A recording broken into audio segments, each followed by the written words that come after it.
100 വർഷം എന്ന് പറഞ്ഞാൽ പോലും നമുക്ക് മനസ്സിലാക്കാൻ കഴിയില്ല. കാര്യം നമ്മളാരും 100 വർഷം പോലും ജീവിച്ചിട്ടില്ല. അവിടെയാണ് കോടിക്കണക്കിന് വർഷങ്ങൾ കൊണ്ടുണ്ടായ പരിണാമത്തെക്കുറിച്ച് നമ്മൾ മനസ്സിലായില്ല എന്നുള്ളത് കൊണ്ട് നമ്മൾ അതിനെ സംശയിക്കുന്നു. പരിണാമം വസ്തുതയാണ്. പരിണാമം വസ്തുത ആയതുകൊണ്ടാണ് നിങ്ങൾ ഈ ആന്റിബയോട്ടിക്സ് ഒക്കെ നിങ്ങൾക്ക് പലപ്പോഴും ഏക്കാതെ പോകുന്നത്. ആന്റിബയോട്ടിക്സിൽ എന്താ സംഭവിക്കുന്നത്?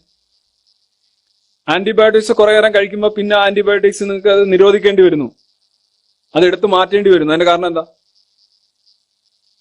അത് തെറ്റായതുകൊണ്ടാണോ? അങ്ങനെയല്ല. ആന്റിബയോട്ടിക്സ് ബയോട്ടിക്, ജീവനുള്ള ജേംസിനെ നശിപ്പിക്കാനായിട്ടുള്ളതാണ്. അത് കുറെ നേരം കഴിയുമ്പോൾ എന്ത് സംഭവിക്കുമെന്ന് വെച്ച് കഴിഞ്ഞാൽ ഈ ജേംസിൽ ഇത് പരിണാമം പറയാനായിട്ട് സിമ്പിൾ ആയിട്ട് ഞാൻ പറയാം. ഒരു DDT ഇടുമ്പോൾ ഉറുമ്പ് പോയിക്കൊണ്ടിരുന്നതാണ്, മരിച്ചുകൊണ്ടിരുന്നതാണ്. അപ്പൊ ഉറുമ്പ് നശിക്കുന്നു, DDT ഇടുന്നു. കുറെ കഴിയുമ്പോൾ ആള് പറയുന്നു ഈ DDT ഇട്ടിട്ട് ഒരു കാര്യമില്ല, ഉറുമ്പൊന്നും ചാവില്ല.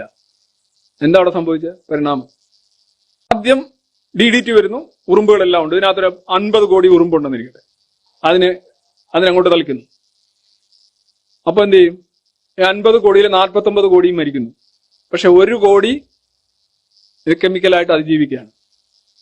ചിലത് മയങ്ങിക്കിടക്കും, ചിലത് പ്രശ്നമൊന്നുമില്ല, ചിലർക്ക് ഒരു പ്രശ്നവുമില്ല. അതിന്റെ കെമിക്കൽ കോമ്പോസിഷൻ ഡിഫറെന്റ് ആയതുകൊണ്ട്, ചെറിയ ചെറിയ കാര്യങ്ങളായതുകൊണ്ട് ഈ മരുന്ന് അതിനങ്ങോട്ട് എഫക്ട് ചെയ്യുന്നില്ല.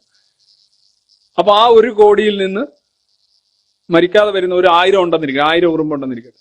ആ ഉറുമ്പ് അടുത്ത തലമുറ ഉണ്ടാക്കും. മനസ്സിലായോ? അത് വീണ്ടും അടുത്ത തലമുറ ഉണ്ടാക്കും. അവസാനം നിങ്ങൾ ആ പഞ്ചായത്തിലേക്ക് DDT ആയിട്ട് ചെന്ന് കഴിഞ്ഞാൽ ഫലിക്കത്തില്ല. കാരണം എന്താണ്?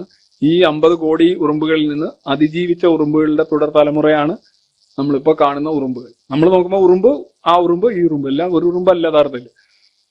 എല്ലാ പോപ്പുലേഷനിലും വൈവിധ്യമുണ്ട്.